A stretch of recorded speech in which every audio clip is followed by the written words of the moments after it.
hutan. Dan tidak diketahui hendak mana arah tujuannya. Rombongan itu terdiri dari beberapa orang, antara lain Jigang Joyo, Kadem Dem, Malang Joyo, Bruno Joyo, dan beberapa pengikut lainnya. Mereka tampak lemah dan letih karena perjalanan yang sangat lama.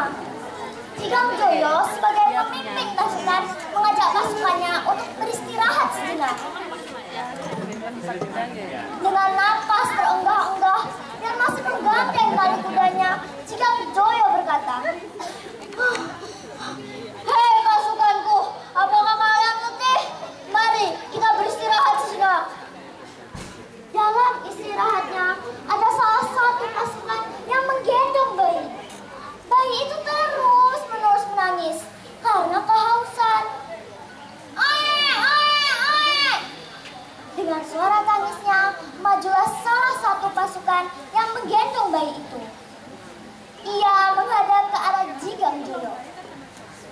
Tuan Jigang Joyo, apa yang harus kita lakukan, Tuan? Bayi ini terus-menerus menangis, Tuan. Bagaimana, Tuan?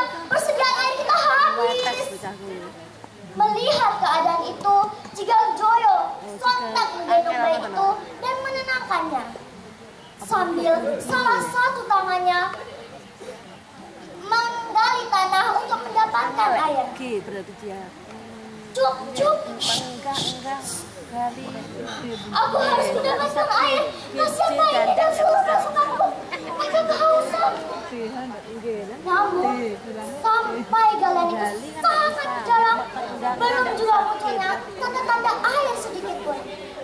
Hingga Jigang Joyo berdoa, "Ya Tuhan, tolong kami ya Tuhan. Tolong munculkan air dari galian tanah ini. Kami kehausan ya Tuhan. Terlebih lagi bayi ini yang sudah tadi menangis karena kehausan ya Tuhan.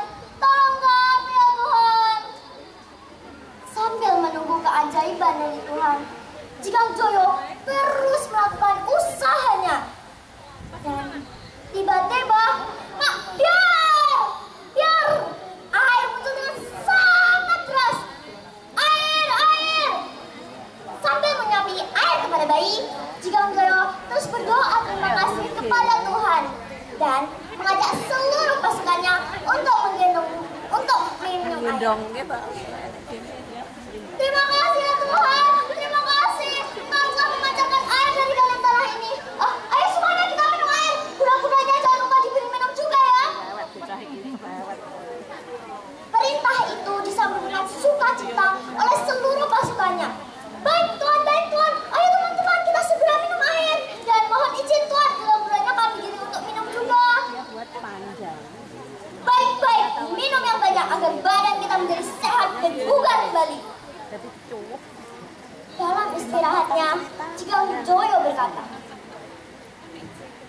"Hei pasukanku, jangan sampai mata air ini rusak.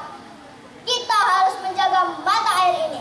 Jika ada ikan, biarkanlah penyu dan ikan itu lestari.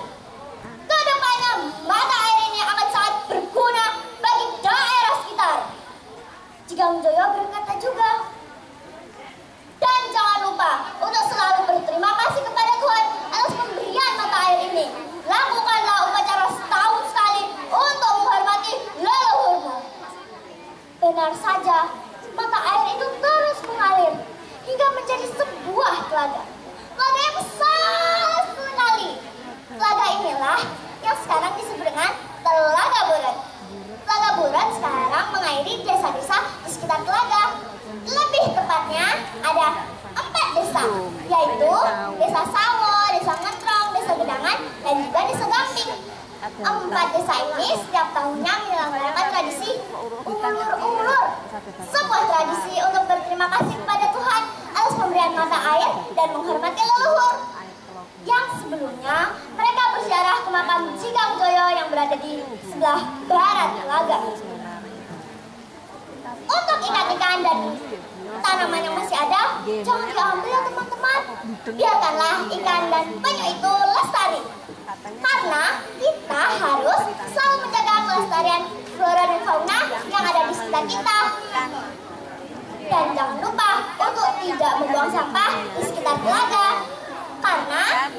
kita harus menjaga kebersihan telaga juga, teman-teman. Selain menjadi pengairan tempat desa, juga bisa menjadi potensi wisata alam di daerah kita. Sekian cerita dari saya. Ayo lestarikan alam di daerah kita dan teruslah berjuang dan bertekunlah belajar untuk meraih kesuksesan. Dari hati Farahia mengucapkan terima kasih sebanyak-banyaknya. Wassalamualaikum warahmatullahi wabarakatuh. Waalaikumsalam warahmatullahi wabarakatuh. Kita memasuki sesi wawancara ya Mbak Narnia.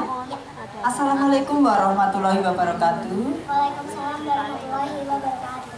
Mbak Narnia tadi sudah bertutur menceritakan judulnya apa yang diceritakan? Legenda Telaga Budak. Tempat kejadiannya di mana? Di Desa Sawon, Kecamatan Campur Darat. Iya. Terima kasih. Lalu itu tadi judulnya ya. Sudah diterbitkan dalam buku? Sudah ya? Sudah. Diambil dari buku? Dari buku apa tadi? Nama bukunya? Buku Rakyat Jawa. Iya. Penerbitnya siapa yang menerbitkan? Penerbit dan Pencatatan Kebudayaan Daerah. Alhamdulillah. Siapa yang tokoh-tokohnya tadi dalam cerita? Tokoh-tokohnya ada beberapa, yaitu Cigamjoyo, Kadendem, Malangjoyo, Trunojoyo. Cuman yang aktif di ceritanya Narnia ada Cigamjoyo, Pasukan, dan Bayi. Oh iya, yang aktif ya. Tapi ada tokoh utama, yang paling utama siapa? Ada, namanya Cigamjoyo. Iya, mengapa kok disebut tokoh utama ya sayang? Karena tokoh yang paling banyak muncul dalam sebuah cerita. Terima kasih. Selanjutnya ya, tempatnya sudah. Selanjutnya kan dijadikan tradisi ya, tiap tahun sekali ya. Desa 4 desa tadi disebutkan ya, desa mana yang mewakili untuk mengadakan tradisi itu? Desa mana saja? Terima kasih. Tradisinya disebut tradisi apa? Iya, nanti bisa dilihat ya ketika setiap tahun ada ya. Mbak Narnia, di sekolahnya ada perpustakaan? Ada SD ya? Mbak Narnia saya lihat rajin membaca beberapa buku yang sudah dibaca, yaitu Indonesia Dream Comics. Ya, sudah pernah membaca ya. Kumpulan Dongeng Dinasti. Ya. Kumpulan Cerita Rakyat. Suka sekali ya membaca itu ya. Petualangan Cilik. Pernah membaca. Terima kasih. Apa kira-kira ya tujuan membaca itu tadi? Untuk menambah ilmu dari pesan-pesan moral yang ada di cerita. Iya, kita diwajibkan literasi ya di sekolah-sekolah. Literasi melalui membaca.